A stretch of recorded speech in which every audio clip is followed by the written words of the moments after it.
আমি আজকে বিকেলের চায়ের সাথে খাবার জন্যে নতুন স্বাদের একটা স্ন্যাক্স নিয়ে এসেছি।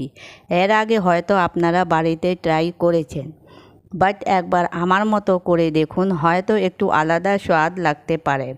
স্ন্যাক্সটাকে পারফেক্ট বানাবার জন্যে সাথে আছে অনেক tips and tricks. By the way, আমি কবিতা চ্যাটার্জি, আপনারা দেখছেন বাংলা টেস্ট। আজকে আমাদের রেসিপি অনিয়ন পকোড়া। আমি এখানে একটা বড় বলে মেঁধে 3টে বড় বড় পেঁয়াজ কুচি কুচি করে কেটে নিয়েছি। কাটার পরে খুব ভালো করে পেঁয়াজগুলিকে ছাড়িয়ে নিয়েছি। তার মধ্যে এখানে দেব আদা কুচনো। এই যে আদা কুচনো দিয়েছি। এখন লঙ্কা কুচি দিয়ে দিচ্ছি। এখানে আমি 2টো লঙ্কা কুচি দিয়েছি।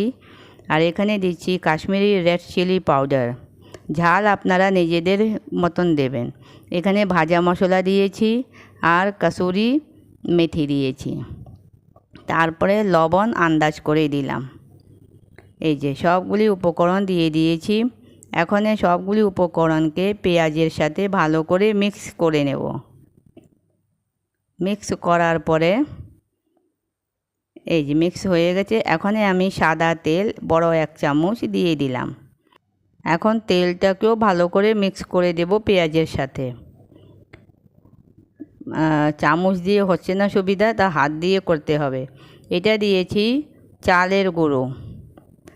চালটাকে আমি বাড়িতেই মিক্সিতে পিষে নিয়েছিলাম।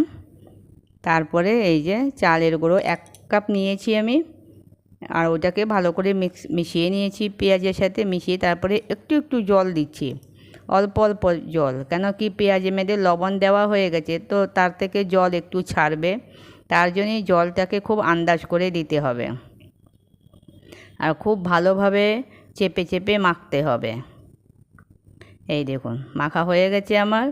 এখন হাত দিয়ে এরকম একটু একটু নিয়ে এই যে এরকম গোল গোল করে চেপে চেপে বানিয়ে নেব। এই যে এইভাবে এরকম করে বানিয়ে দেখবেন, একটু আলাদা টেস্ট পাবেন, খুব ভালো লাগবে। বিকেলের চাটা জমে যাবে। এই যে আমার সবগুলি তৈরি হয়ে গেছে। এখানে আমি তেল গরম বসিয়ে দিয়েছি। এখন আমি তেলে মেখে এক একটা করে ছেড়ে দেব।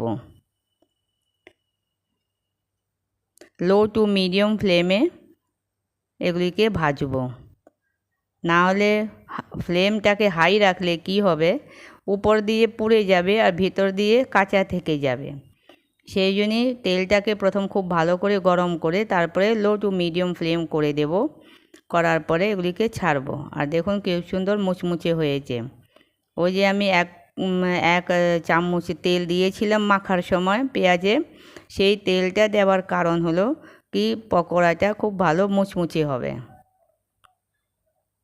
আর তারপরে চালের গুঁড়ো পড়েছে, তো মুচমুচে তো হবেই। এই যে আমি সার্ভ করে নিয়েছি।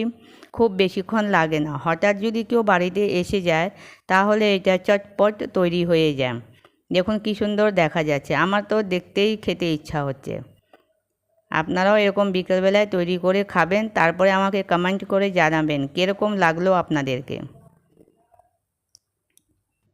আমি আজকে এই পকোড়া চাটনির সাথে টেস্ট করার জন্যে 2জনকে ডেকেছি, ইনভাইট করেছি।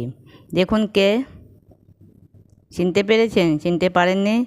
আমার মেয়ের জামাই। দেখুন ইনারা খেয়ে বলবে কীরকম হয়েছে।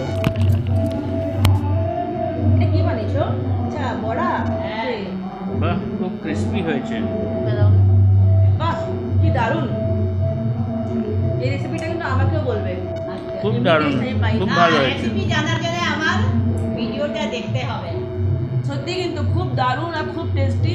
উপর থেকে খুবই মচমচে আর ভিতর থেকে খুব নরম তুলতুলে। এমনি টেস্ট তাড়াতাড়ি পাবেন না। ইয়াম। সবাইকে কিন্তু এই রেসিপিটা জানার জন্য কিন্তু এই চ্যানেলটাকে লাইক সাবস্ক্রাইব করতে হবে আর বেল আইকনে আপনাকে প্রেস করতেই হবে।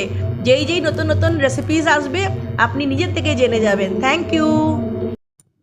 আপনারা শুনেছেন মেয়ের জামাই কি বলল?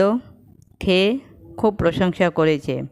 আরও সবাই ছিল, ওরাও সবাই খুব ভালো বলেছে।